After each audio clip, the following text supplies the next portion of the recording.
दो चीज़ें हैं, चंचलता और स्थिरता, है ना। दो चीज़ें हैं, चंचलता और स्थिरता। संसार में रह रहे हैं तो दोनों जरूरी है।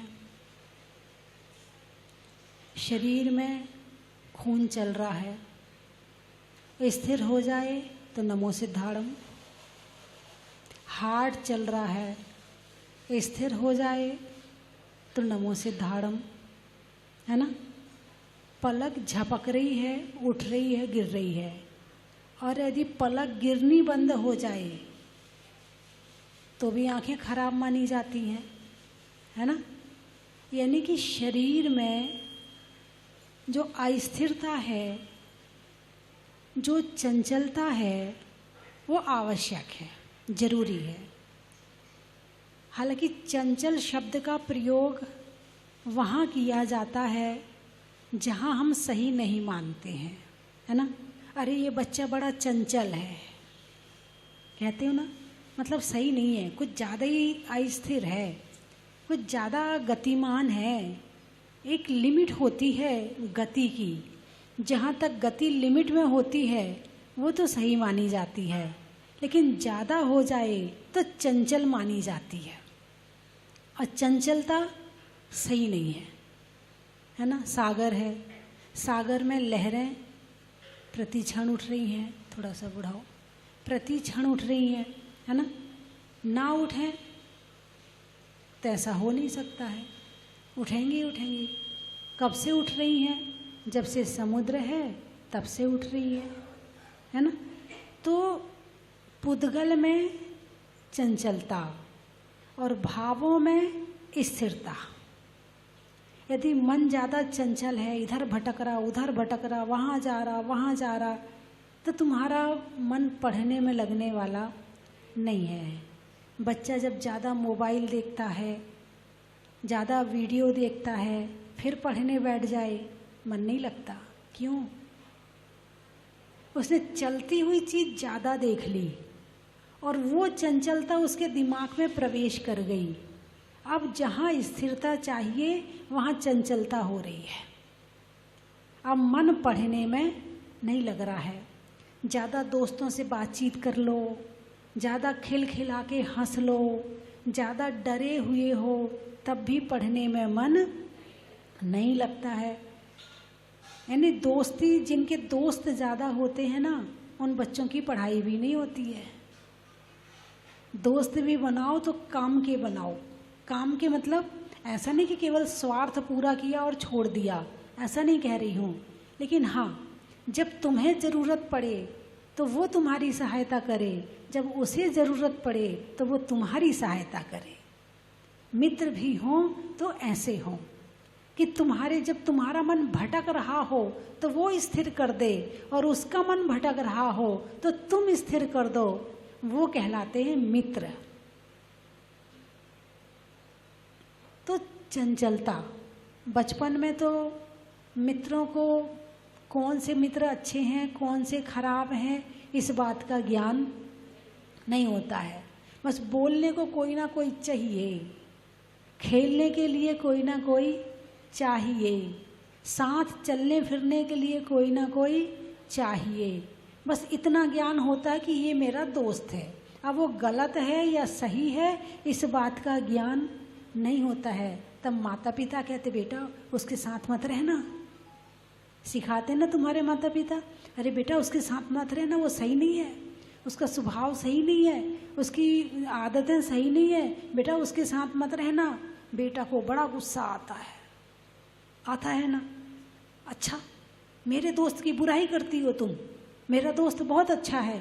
अरे नहीं बेटा, तुम समझ नहीं रहे हो अभी, जब समझ में आएगी तब तुम्हें पता चलेगा। नहीं मम्मी, वो तो बहुत अच्छा है।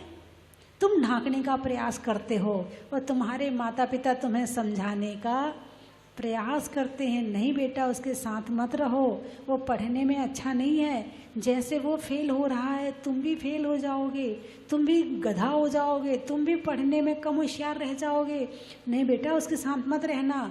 यदि तुम्हारे पुण्य का उदय हुआ तो तुम समझ जाते हो, और नहीं हुआ तो फिर जो गड्ढे में गिरना है फिर तो गिर नहीं है। चाहे माता पिता समझा लें, चाहे गुरुजन समझा लें, है ना। माता पिता कई बार अपनी लड़कियों को लेकर आते, बोले माता जी इसको समझाओ कि ये जो है ना उसके साथ में बहुत ज़्यादा बात करती है, उसके साथ में शादी करने कह रही है, उसके साथ में रहने को कह रही है। कौन? बेटी। किसके साथ में? जो सही नहीं है उस बेटी के हिसाब से। यदि बेटी के हिसाब से सही होगा, माता पिता खुद ही मना नहीं करेंगे। माता पिता तुम्हारे दुश्मन हैं क्या? अरे बोलिए ना, कौन है? शुभ चिंतक हैं या दुश्मन हैं? तुम्हारा भला चाहने वाले हैं या बुरा चाहने वाले हैं? भला चाहने वाले हैं। और तुम्हारे माता पिता यदि किसी बात के लिए मना कर रहे हैं तो वो तुम्हारे बुरे के लिए कर रहे हैं या अच्छे के लिए कर रहे हैं? अच्छे के लिए कर रहे हैं। ऐसे एक माता पिता थे, तो वो लड़की किसी से शादी करना चाहती थी, तो माता पिता ने बहुत मना किया, बहुत मना किया। अब बच्ची तो ज्ञान तो था नहीं, समझदारी थी नहीं, और बात मानने की आदत थी नहीं। दो बातें, एक तो समझदारी नहीं है, कोई बात नहीं है, हमने सामने वाले की बात मान ली, हमने माता पिता की बात मान ली, काम हो गया, हम बुराई की तरफ से जाने से बच गए। पहली बात तो ज्ञान नहीं, दूसरी बात समझदारी नहीं, और तीसरी बात अपनी बात को सही बताते हैं। यहाँ आके दिक्कत हो जाती है। अब वो लड़की नहीं मानी, पिताजी यदि इससे शादी नहीं करूँगी मैं मर जाऊँगी, चाहे कुछ हो जाए, मैं इसके बिना जीने वाली नहीं हूँ। अब माता पिता हैं, मर जाएं, चल भैया कर ले शादी, मर मत, मर मत, तू शादी कर ले। शादी कर दी। अब जैसे ही वहाँ गई तो जो प्रेम होता है वो अलग चीज़ है, और जो शादी होती है वो अलग चीज़ है। प्रेम का रूप अलग चीज़ है और शादी का रूप अलग चीज़ है। शादी का मतलब तो बहुत अलग हो गया, जिंदगी की रियलिटी, और प्रेम का मतलब सपना। खोए हुए हैं सपने में, अरे इससे बढ़िया कोई हो ही नहीं सकता है। सोना जाने कसे और आदमी जाने बसे। सोने की पहचान कब होती है? जब उसे कसा जाता है। और आदमी की पहचान कब होती है? जब उसके साथ रहने लगते हैं, तब पता चलता है ये कैसा है। जब तक दूर रह के प्यार कर रहे ना, समझ में नहीं आएगा, और जब रियलिटी, जब साथ रहने लगो ना, तब पता चलता है। अब वो लड़की नहीं मानी, शादी कर दी। अब शादी हुई तो बस छोटी छोटी बात में खट पट शुरू हो गई। अब उसके घर वाले भी उसे टोंकते, भाई टोकेंगे तो सही, यदि गलत होगी तो हर माँ बाप टोकेंगे, और तुम ससुराल जाओगी तो ससुराल में सास ससुर टोकेंगे।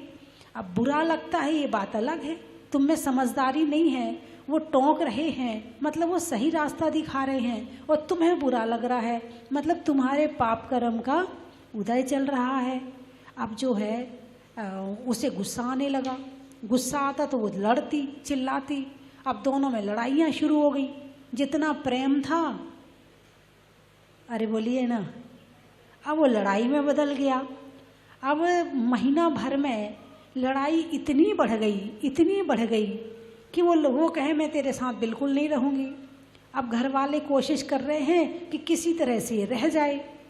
अब एक महीना, दूसरा महीना, अब तो वो निकलने वाला है ही नहीं है। आखिर वो लड़की जिस घर से आई थी उसी घर में वापस चली गई। एक दिन मेरे पास आई, मुझे बताया, बोले माता जी ऐसी बात मेरे साथ में हुई है। मैंने कहा बस जब तक आदमी ठोकर ना खा ले ना, तब तक सुधरता नहीं है। हैं, दो तरह के व्यक्ति होते हैं, एक वो जो ठोकर खा के सुधरते हैं, और दूसरे वो जो दूसरों की ठोकर देख के सुधर जाते हैं। कौन से नंबर के हो? अरे बोलिए ना। हैं? ठोकर खाने वाले। अच्छा, जिसको ठोकर खाते देख लेते तो तुम सुधर जाते। बहुत बढ़िया, क्वालिटी अच्छी है। हैं? एक ने तो ठोकर खाते देखा तो सुधर गया, दूसरे ने ठोकर खा के वो सुधरा, और तीसरा होता जो ठोकर खा के भी नहीं सुधरता है। एक बार शादी हो गई, ठोकर खा ली, लड़ाई झगड़े हो गए, कोर्ट कचहरी हो गई, जेल हो आए, उसके बाद फिर शादी करूंगा। अभी ठोकर से दिल नहीं भरा है, अभी और शादी करूंगा मैं। अब जिंदगी है, जीना पड़ता है, जीने के लिए सहारा चाहिए। हैं? साथ रह नहीं सकते और साथ रहना आता नहीं। क्या? साथ रह नहीं सकते और साथ रहना आता नहीं। ऐसा नहीं कि जिंदगी गृहस्थी बहुत खराब चीज़ है, मैं ये नहीं मानती कि गृहस्थी बहुत खराब चीज़ है। अरे तुम्हारा जन्म कहाँ हुआ है? गृहस्थी में तो हुआ है। तीर्थंकरों का जन्म कहाँ हुआ है? गृहस्थी में तो हुआ है। यदि गृहस्थी ना हो तो ये वंश परंपरा कैसे बढ़े? यदि गृहस्थी ना हो तो महापुरुषों का जन्म कैसे हो? यदि गृहस्थी ना हो तो ये हमारे जैन धर्म आगे कैसे बढ़े? गृहस्थी में रहकर ही धर्म की शुरुआत होती है। धर्म की पूर्णता साधु बनने के बाद होती है, लेकिन धर्म की शुरुआत गृहस्थी से ही होती है। गृहस्थी में रह करके बहुत कुछ धर्म किया जा सकता है। यूं श्रावक व्रत पाल स्वर्ग सोलम उपजावे। क्या कहा है? यूं श्रावक व्रतपाल, श्रावक के व्रतों का पालन करके 16वें स्वर्ग तक जाया जा सकता है। कहाँ तक का रास्ता खुला है? पहला स्वर्ग नहीं, दूसरा स्वर्ग नहीं, तीसरा नहीं, इसमें तो जा ही सकते हैं, पहले दूसरे में तो 16वें तक जा सकते हैं। कहाँ पर रह के? घर में रह के। ग्रस्त धर्म, दो तरह का धर्म होता है, एक होता है ग्रस्त धर्म और एक होता है साधु धर्म। साधु बड़ी चीज हो गई, ग्रस्त घर में है, सारी व्यवस्था जमी जमाई है, सारा सेटअप जमा जमाया है, हैं? कोई ज्यादा परेशानी नहीं है, मन शांत है। और साधु बनना काहे का सेटअप? आज यहाँ, कल दूसरी जगह, आज ये श्रावक मिल रहे हैं, कल दूसरे श्रावक मिलेंगे। एक जगह के श्रावकों ने खूब सेवा करी, दूसरे जगह के श्रावक चौका भी नहीं लगा रहे। नहीं, आपकी बात नहीं कर रही, नहीं, संभव है, संभव है ना? कोई सेटअप नहीं, कोई सुख सामग्री नहीं, कोई आपके साधन नहीं, तो घर में रहकर भी धर्म हो सकता है। साधु बनने के बाद होता ही है, लेकिन घर में रहकर भी हो सकता है। दोनों बातें हैं, है ना? अब वो लड़की बड़ी परेशान, मैंने कहा बताओ तुम्हारे भाव क्या हैं, वापस जाना चाहती हो या यहीं रहना चाहती हो? बोले माता जी वापस तो चले जाएं, मगर सुनेंगे किसी की नहीं। क्या? वापस तो चली जाऊं मगर सुनूंगी किसी की नहीं। और यहाँ जो सुन नहीं सकता वो रह नहीं सकता। हमारे यहाँ तो दो शब्द हैं रहने के, रहन सहन। यदि रहना है तो सहना है, और नहीं सहना तो नहीं रहना। तुम क्या समझते हो साधुओं को कुछ सहन नहीं करना पड़ता? अरे बोलिए ना, साधुओं को भी बहुत कुछ सहन करना पड़ता है। आप संग में रहो, आप जरूरी नहीं कि आचार्य एक दिन में बन जाओगे, एक दिन में आप आचार्य भी नहीं बन सकते हो। जो अच्छा शिष्य नहीं बन सकता वो अच्छा गुरु भी नहीं बन सकता है, हैं? अब मान लो आप संघ में छोटे हैं तो संघ के नियम पालन करने पड़ेंगे। महाराज ने कह दिया कि वंदना करने नहीं जाना, यहीं पर रहना है, पूजा करना है, पाठ करना है, और आपका मन कर रहा है कि वंदना करने जाना है, आप नहीं जा सकते, क्योंकि आदेश है कि आपको नीचे रहकर ही विधान करना है। और यदि आप चले गए तो मामला गड़बड़ हो गया। तो संग में रहकर भी अपने हिसाब की जिंदगी नहीं है, वहां भी आज्ञा पालन है। कम से कम घर में तुम रहते हो तो फिर भी कुछ संभव है कि चलो सोनागिर जाना है तो सोनागिर चले गए, वहां जाना है तो वहां चले गए। आपको सोनागिर में 8 दिन रहना है, आप 8 दिन रह लिए, आपको जो करना है आप स्वतंत्र हैं। लेकिन यदि संग में आ गए तो पूरे टाइम टू टाइम सारी क्रिया करनी पड़ेगी। एक क्रिया यदि तुमने गड़बड़ कर दी तो मामला गड़बड़ है, फिर प्रायश्चित तैयार खड़ा है फिर। अरे बोलिए ना, है तो कहने का मतलब ये है कि कहीं रहो, अनुशासन तो जरूरी ही है। यदि आप घर में रहते हो और घर में रहकर सास ससुर के अनुशासन का पालन नहीं करते हो तो आपका मन भी कलेश में और घर वालों का मन भी कलेश में। और बचपन के आजकल जो लड़कियां आ रही हैं, आपने देखा प्राय के बाल खुले रहते हैं, खुले बाल की फैशन आ गई है। कौन से बाल की? नहीं, आपकी बात नहीं कर रही है। खुले बाल की फैशन आ गई है। यदि कहेंगे भाई जरा आज प्रोग्राम है, तैयार हो जाओ, तो तैयार होने में सबसे पहले क्या करोगे? सबसे पहले तैयारी में क्या होएगा? बाल। प्रोग्राम की तैयारी नहीं है, शरीर की तैयारी है। अब 10 लाक्षणी आ रही हैं, तो 10 लाक्षणी में सबसे पहले क्या तैयार करोगे? 19 सितंबर से शिविर लगने वाला है ना, और 10 लाक्षणी पर्व शुरू होने वाले हैं। क्या तैयारी करोगे? सबसे पहले तो कपड़े तैयार करेंगे। 10 दिन में कौन कौन सी ड्रेस पहननी है, फिर 10 दिन में कौन कौन से डायमंड सेट हैं, सोने का सेट, कौन कौन से सेट पहनने हैं। फिर उसके बाद में जो सेट बनाओगे उसमें तुम्हारी पिन कम है या चूड़ी कम है या क्या कम है, वो बाजार जाओगे तो खरीद के लाओगे। किसकी तैयारी चल रही है?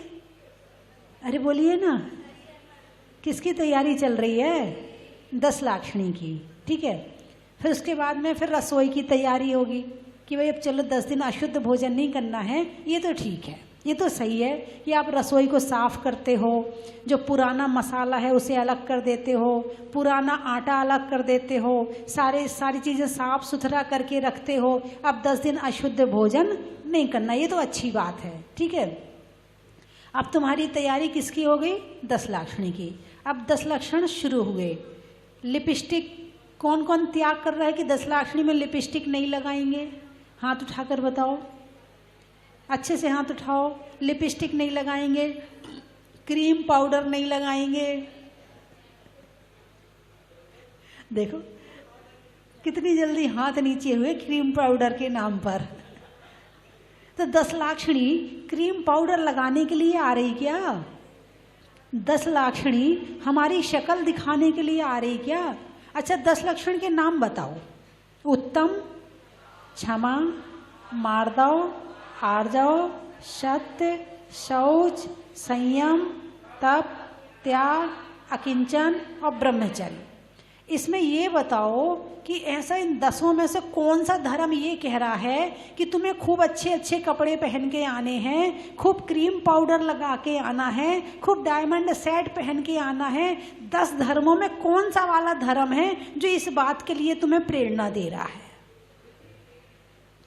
क्षमा धर्म क्या कहता है?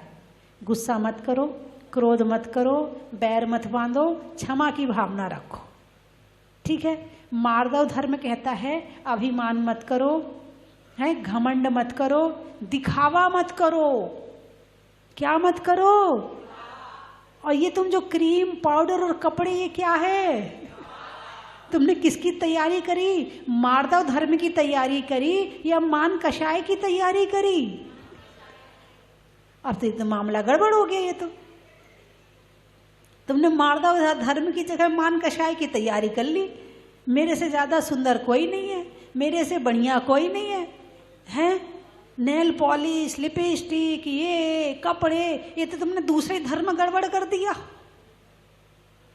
मार्दव धर्म कहता है कोमल रहो, है ना, दिखावा मत करो। जितना दिखावा करोगे उतनी कषाएं बढ़ेंगी, और जितनी कषाएं बढ़ेंगी उतनी आत्मा को दुखी करेंगी, और जहाँ आत्मा दुखी है वहाँ धर्म है ही नहीं है। धर्म का मतलब है सुख। क्या? धर्म का मतलब है सुख, और यदि सुख नहीं मिला तो धर्म नहीं हुआ। आर्जव धर्म कहता है सरलता, ज्यादा मायाचारी मत करो। और जो दिखावा है वो क्या है भाई? जैसा है वैसा दिखना, सरलता। जैसा है वैसा नहीं दिखना, मायाचारी। बोलिए हाँ या ना? तो 10 लक्षणी के पहले ब्यूटी पार्लर तो जाओगे ना? है जैसे हैं वैसे नहीं दिखना चाहते हैं, जैसे नहीं है वैसे दिखना चाहते हैं। यानी आपने मायाचारी की तैयारी करी। किसकी तैयारी करी? मायाचारी की। ठीक है, फिर आया सत्य, है ना? तो सत्य का मतलब है जैसा है वैसा है, ये हो गया सत्य। जैसा है वैसा नहीं दिखना, ये हो गया, अरे बोलिए ना, असत्य हो गया। किसकी तैयारी करी? असत्य की तैयारी कर ली। फिर आया शौच। शौच का मतलब लोभ। शौच का मतलब लोभ नहीं, लोभ जाएगा तो शौच आएगा। शौच का मतलब पवित्रता, शुचिता, है ना? तो लोभ यानी अच्छा दिखने का लोभ, अच्छा खाने का लोभ, अच्छा पहनने का लोभ। अब तैयारी किसकी करी आपने? लोभ की। अब धर्म कहाँ रहा बताओ? धर्म का मतलब है अंदर आत्मा के भावों को शुद्ध करना, और हमने भावों को शुद्ध करने की बजाय भावों को अशुद्ध करने वाले कारण इकट्ठे कर लिए, सारे निमित्त इकट्ठे कर लिए। अब कहाँ से संयम आएगा, कहाँ से तप होगा, कहाँ से त्याग होगा, कहाँ अकिंचन होगा, और कहाँ ब्रह्मचर्य होगा? ब्रह्मचर्य में क्या करना पड़ता है? श्रृंगार का त्याग करना पड़ता है।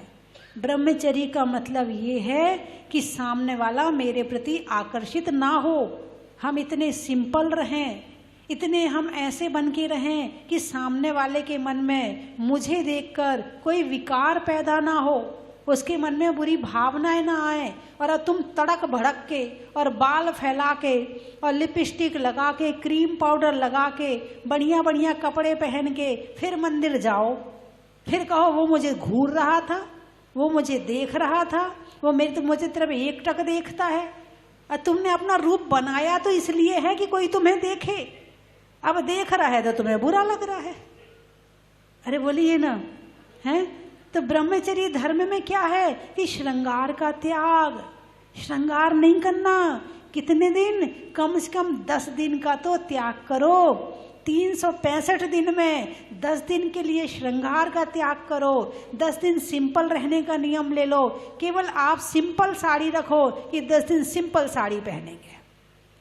अब आप कहोगे माता जी इतनी साड़ियां इकट्ठी कर रखी, इतने सूट इकट्ठे कर रखे, बाकी दिन तो दिखाने का मौका मिलता नहीं है।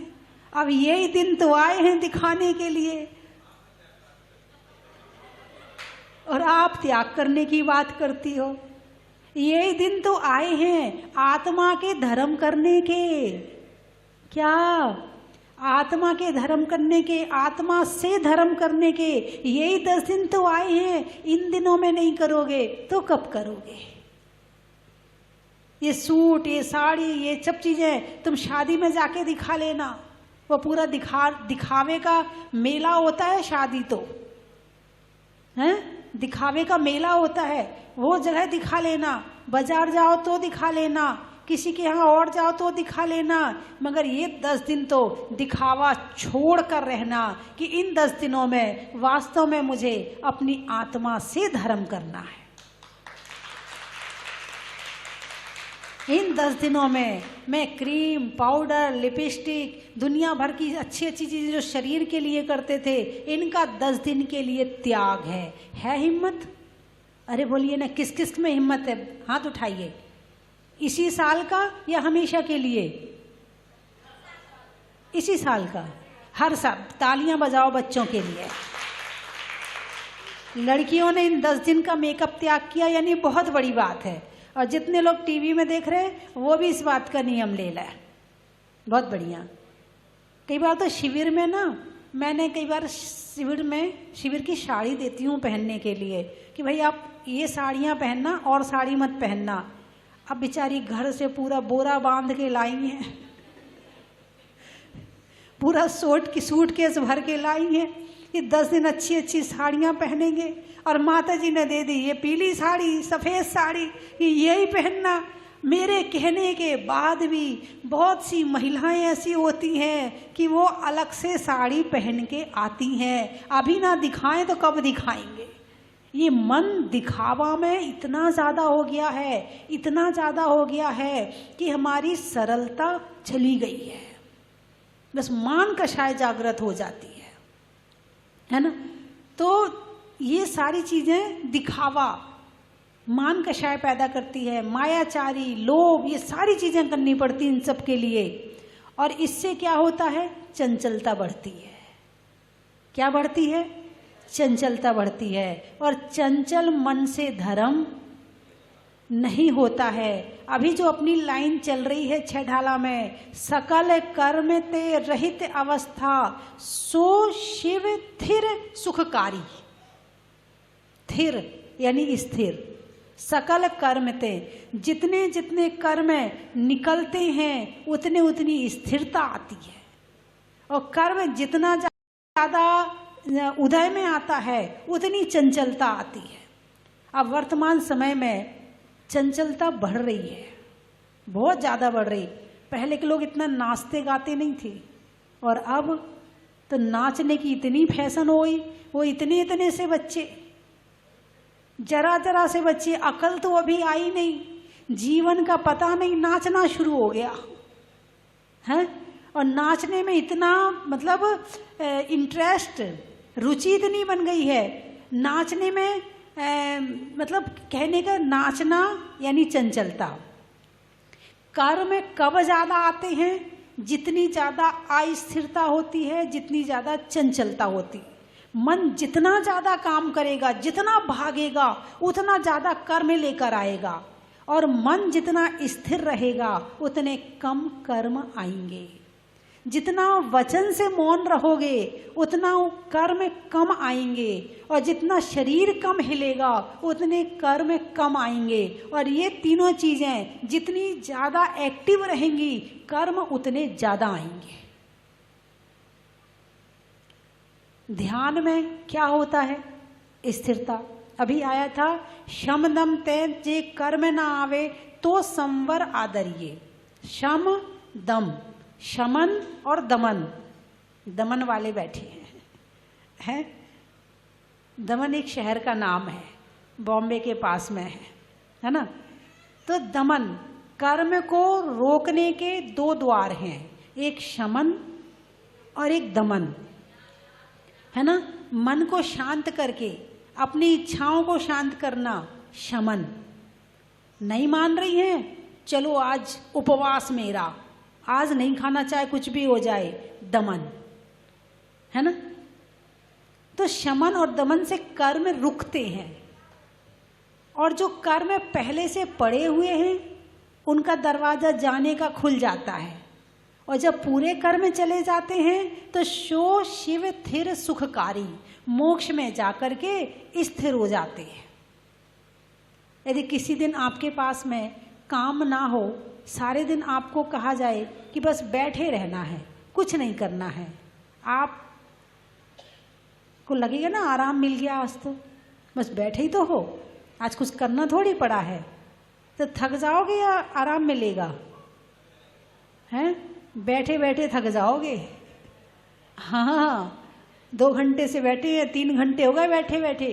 अब हमारी महिलाएं यहाँ जाप कर रही हैं, पुरुष जाप कर रहे हैं, 1 घंटा के बाद लगता बस बहुत हो गई, 1 घंटा से बैठे हैं, अब थोड़ा घूम के आ जाएं। यानी आदत पड़ गई है घूमने की, चलने फिरने की। हालांकि इस शरीर को एक्टिव रखना भी जरूरी है, ये जड़ ना हो जाए। यदि ये इसको ज़्यादा चलाओगे नहीं तो फिर इसमें बीमारियां भी हो जाएंगी। तो उसके लिए बताया है व्यायाम। क्या बताया? सुबह सुबह 1 घंटा अच्छे से एक्सरसाइज कर लो, 1 घंटा घूम के आ जाओ और दिन भर बैठ के ध्यान कर लो, फिर कोई दिक्कत नहीं। नहीं, दिन भर घूम तो सकते हैं लेकिन एक्सरसाइज नहीं कर सकते हैं, है ना। तो वो भी जरूरी है। किसके लिए? क्योंकि अभी हम शरीर के साथ रह रहे हैं। शरीर का स्वभाव अलग है और आत्मा का स्वभाव अलग है। शरीर का जो है जितना मूवमेंट करेगा उतना मजबूत बनेगा। यानी जितने कपड़े धोओगे, जितने बर्तन मांजोगे, जितनी झाड़ू लगाओगे, जितनी पोंछा लगाओगे, जितना कपड़ा निचोड़ोगे, जितनी लोई बनाओगे, जितने पापड़ बेलोगे, उतना शरीर मजबूत होगा। यानी आजकल जो है एक्सरसाइज क्यों बताई है? पहले के जो काम थे ना वो सारे एक्सरसाइज थे। यानी कपड़ा निचोड़ा, हाथ की सारी एक एक नस उसमें दब गई, पॉइंट दब गए और पूरे शरीर, हाथ की नसें खूब अच्छे से नरम हो गई, है ना। वो खल्लड़ से कूटते थे ना, अब वो वजन उठा उठा के ऐसे ऐसे करते हैं। बात तो वही है। चाहे तो तुम अपने घर का काम कर लो, पानी खींच लो, है ना, चाहे तुम चक्की चला लो, चाहे तुम पैदल मंदिर चले जाओ, ये सब काम तो वही हैं। अब तुम जाके जिम में करते हो, वही काम घर में होते थे, ज्यादा अंतर नहीं है। तो चंचलता का मतलब ये नहीं है कि आप एक्सरसाइज ना करो, जितना जरूरी है उतना जरूरी है। लेकिन व्यर्थ में आजकल देखो बच्चे, आजकल की आपकी बात नहीं कर रही, है ना, कंधे उचकाने की फैशन चली, बार बार कंधे उचकाते हैं। आप नहीं बहुत से बच्चे हैं, आंखें मतलब जितनी जरूरत नहीं है उससे ज्यादा आंखें हिलाते हैं। यानी एक बात करने में चेहरे में इतने भाव पैदा करते हैं जितनी बातें नहीं है। अरे इतने भाव पैदा ना करते तो भी बात कही जाती। अब चेहरे पे इतने भाव पैदा कर रहे हो तो भी बात कही जा रही है। ये भी चंचलता की एक निशानी है। ज्यादा बोलना, ज्यादा हंसना है, ज्यादा हिलना, खूब शरीर से हिल हिल के बातें करना, बात करते हुए दिन में खूब हाथ मटकाना, ये भी चंचलता की एक निशानी है। क्योंकि जो अंदर में चंचलता है वो हाथ के रूप में, आंख के रूप में बाहर आ रही है। और मन जितना स्थिर होगा उतना शरीर भी स्थिर होगा। और जितने मन वचन काया स्थिर होंगे उतना ध्यान में मन लगेगा, और जितना ध्यान में मन लगेगा उतने कम कर्म आएंगे और ज्यादा कर्म जाएंगे। और जितने ध्यान में मन लगेगा उतना अधिक सुख की प्राप्ति होगी। जिनने ध्यान नहीं किया है उन्हें नहीं पता कि ध्यान का सुख कैसा होता है। इस खाने से ज्यादा, पहनने से ज्यादा, दिखावे से ज्यादा, हैं, तुम्हारे पार्टी में जाने से ज्यादा, यानी सबसे ज्यादा दुनिया में यदि सुख है तो ध्यान का सुख है। और बस वो ही लेना नहीं आता, बाकी सारे सुख लेने तैयार। बाकी सुखों में तो लड़ाई है, और ध्यान के सुख में क्या, ना लेना ना देना। भाई खाने का सुख चाहिए तो लड़ाई संभावना है, कपड़ों का सुख चाहिए तो लड़ाई की संभावना है, मकान का सुख चाहिए तो लड़ाई की संभावना है, और ध्यान का सुख चाहिए तो काहे की लड़ाई। आंख बंद करो, पांव पे पांव धरो और बैठ जाओ, ना लड़ाई ना झगड़ा, और झगड़े होंगे वो भी खत्म हो जाएंगे। तो हमारे भगवान की मुद्रा कौन सी मुद्रा है?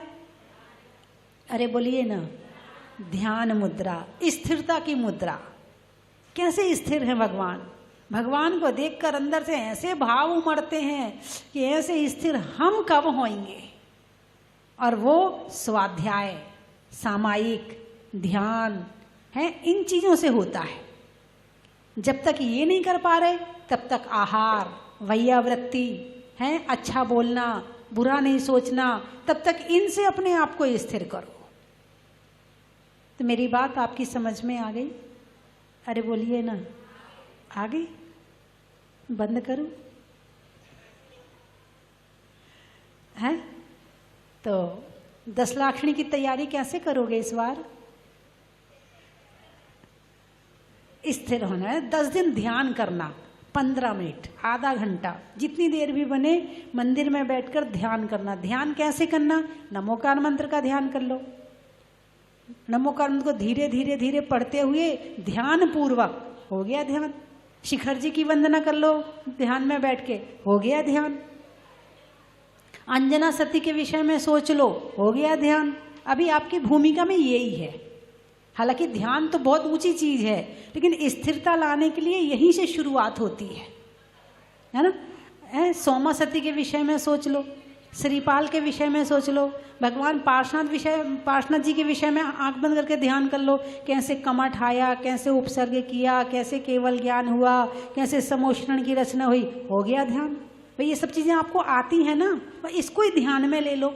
मतलब अलग से ध्यान नाम की कोई चीज नहीं है कि बाजार से खरीद के लाएंगे और उसे लेकर के बैठ जाएंगे तो ध्यान हो गया। नहीं, जो तुम्हें आता है, जो तुम देखते हो, सुनते हो, बस उसी को चिंतन में ले लो तो ध्यान हो गया आपके लिए, है ना। चलिए मैं 3 चीजें बोलूंगी, आपको कहना है बड़ा ही महत्व है। शरीर में जान का, शादी में पान का, और करने में ध्यान का, सप्ताह में वार का, घर में दीवार का, और मंत्रों में नमोकार का, रेनवाल का, सिर पर बाल का, पूछने में हाल का, गर्मी में रुमाल का, शहरों में ताल का, खिड़की में जाल का, हैं, और आने वालों में रेनवाल का। हाँ, आगरा, अच्छा। रहने के लिए धरा का, सतियों में अनंग सरा का, और आने वालों में आगरा का। रामगंज मंडी, रेल को दिखाने में झंडी का, झंडी में डंडी का, और आने वालों में रामगंज मंडी का। दिल्ली, त्रियंचों में, अच्छा रानी बाग, त्रियंचों में बिल्ली का, डंडा में गिल्ली का, आने वालों में दिल्ली का। सीकर, नहीं करने में फिकर का, बातों में जिक्र का, और आने वालों में सीकर का। मुरैना, चेहरे पर नैना का, अनाज में चना का, और आने वालों में मुरैना का। धौलपुर, गाने में सुर का, नृत्य में नुपुर का, आने वालों में धौलपुर का। सोचने के लिए मन का, कर्मों के शमन का, आने वालों में दमन का। राजा खेड़ा, गर्मी में घड़ा का, भोजन में बड़ा का, और आने वालों में राजा खेड़ा का। जंगल में नाक का, करने में त्याग का, और आने वालों में ग्वालियर चम। पेड़ में तना का, और आने वालों में गुना का। बनिया में बाट का, बनिया में बाट का, गाँव में खाट का, और आने वालों में बालाघाट का। और कहाँ से आए? बमौरी, अच्छा। बैठने में दरी का, बैठने में दरी का, छोड़ने में हरी का, और आने वालों में बमौरी का। अच्छा, जबलपुर वाले खड़े हैं। देवों में असुर का, रिश्तों में ससुर का, और आने वालों में जबलपुर का।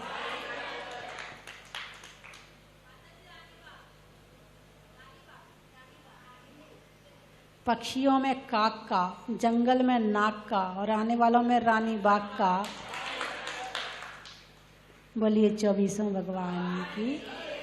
माता पिता जो जहाजपुर पंच कल्याणक के थे आज आए हुए हैं यहाँ पर, और आप जैन समाज के प्रति,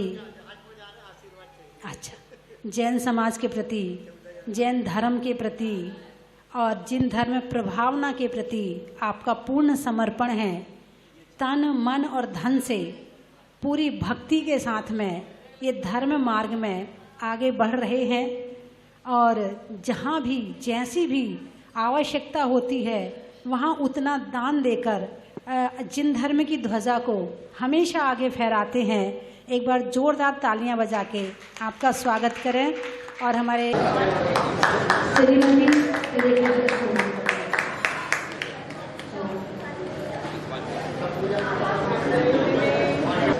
एक मिनट तो रुक जाओ यार। हम रोज पहाड़ पे पूजा करने जाते हैं, पर जोरदार तालियां बजा के मैया जी के ऊपर के मंदिर की पूजा भक्ति करने के लिए आप रोज जाते हैं। अच्छा, मुझे देख के जहाजपुर से याद आता है ना? नहीं, मुझे याद भी आता ना। अच्छा,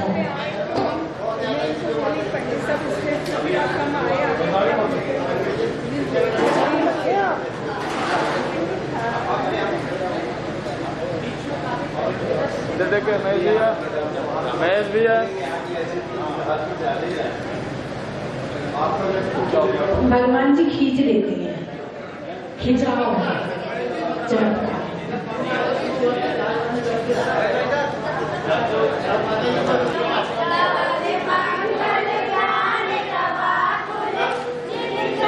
ओम ह्रीं श्री कल्पतरु जिनेन्द्राय अर्घं निर्पामति स्वाहा।